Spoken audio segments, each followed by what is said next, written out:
শুধু চেয়েছি তুই দেখ আমি কিভাবে ভর্তি করি।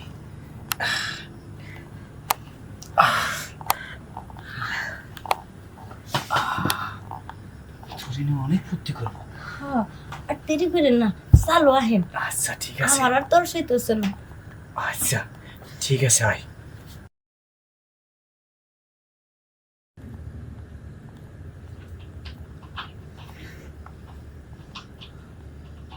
এই এই শুনছো?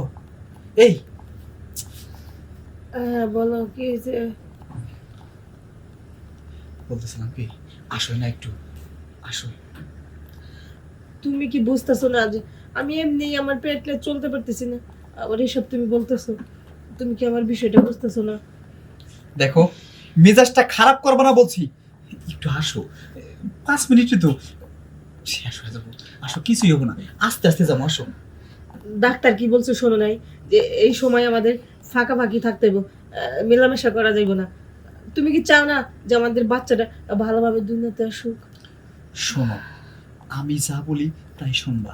ডাক্তারে কি বললো না বললো, তুমি ডাক্তারের কথা মতো পড়ে আসছো কে? আসো, আমি তোমার জামাই না, আমার অল্প একটু সুখ দেও। তুমি এমন করবে না, আমি এমনি চলতে পারি না। আর বাচ্চার সমস্যা তুমি বুঝো না কে? বাচ্চার সমস্যা হলে কি তুমি চাও না যে আমাদের বাচ্চাটা ভালোভাবে হোক? একটা কথা বলবো না। এই এইরকম কইরা করে আজকে 9টা মাস একটা পুরুষ থাকতে পারে?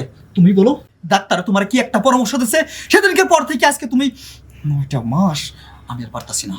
ঠিক আছে, তুমি যেহেতু দিবাই না, তোমার চোখের সামনে অন্য মেয়ে নিয়ে ভর্তি করো, তুমি শুধু তাকিয়ে থেকে দেখবা আর আফসোস করবা, বুঝো না? তুমি এসব কথা বলো না। তুমি অন্য আর তোর কয়েকটা দিন, তারপরে তো সব হলো। তুমি বুঝতেছো না কে? আমার আর বোঝাবুঝি নাই, তুই শুধু চুপচাপ করে দেখবি আর আফসোস করবি। তোর চোখের সামনে অন্য মেয়ে নিয়ে ভর্তি করবো আমি। এই সুমি, সুমি। কি কোন সাহেব ডাকছেন? হ্যাঁ, তোর ডাকছে। মরে ডাকলা কে? একটা কথা বলবো না। শোন, আগের দিন রাইতে তোরে যা বলছিলাম, তোর হ্যাঁ। টাকা লাগে, পয়সা লাগে, যা লাগে সব আমি দিব। সাহেব আপনি দেখি কর, আপনি যে আমার পছন্দ করেন, আর আমি তো অনেক দিন ধরে আপনারে পছন্দ করি খুব। আমারও তো মন চায় আপনার কাছে যাইতে। আপনি টেনশন নেন না, আপনি যা করবেন আমি তাই করবো। দেখ, আমার বাড়ির কাজের মেয়ে হয়ে সেও আমাকে বুঝে, আর তুই আমার বউ হয়ে আমাকে বুঝিস না। তোর চোখের সামনে দেখ আমি কি ভর্তি করি। আয়, আরে বুঝবো না মানে? দেখো তুমি এসব করো না। এই চুপ।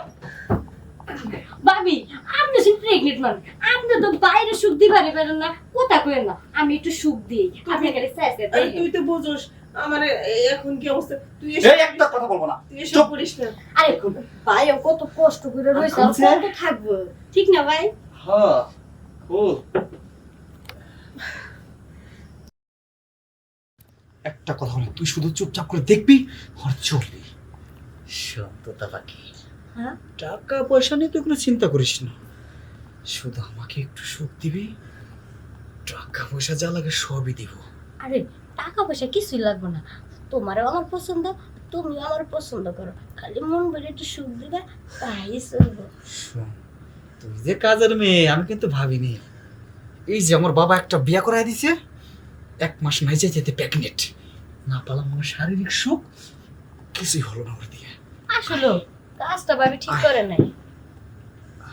মন ভরে একটু সুখ দিবি, তারপরে দেখ আমার শুধু চেয়েছি তুই দেখ আমি কিভাবে ভর্তি করি।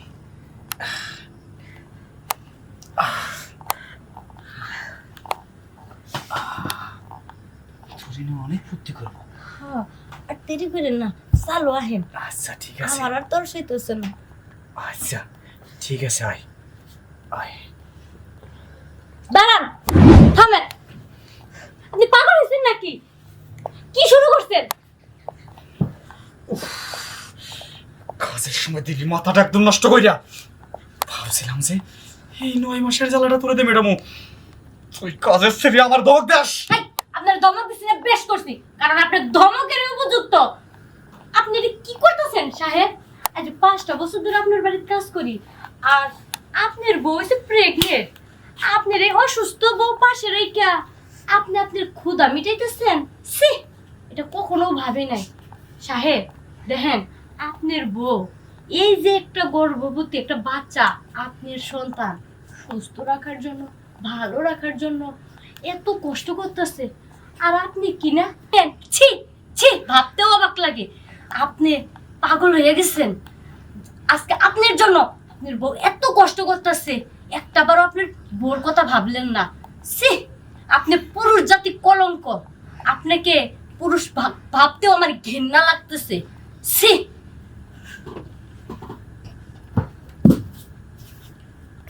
বউ আমার মেয়ে মাফ করে দাও, আমি আসলে বুঝতে পারি নাই, কিন্তু কাজের মেয়ে আমার চোখ খুলে দিয়েছে বউ। আমি তাই তো তুমি আমার কাছে মাপ চালাবে না। তুমি যে তোমার ভুলটা বুঝতে পারছো আমি তাতেই খুশি। তুমি মানে তোমার সাথে আমি সহবাস করতেছি না, আমাদের বাচ্চাটা আমি চাই ভালোভাবে দুনিয়াতে আসুক, এই কারণে আমি তোমার চাহিদাটা মিটাতে পারতেছি না। তুমি যে নিজের ভুলটা বুঝতে পারছো আমি এতই খুশি। বউ দেখছো বউ, কাজের মেয়ে হলেও ওর কত বুদ্ধি, ওর একটা কথার কারণে আজকে আমার চোখ খুলে গেছে বউ।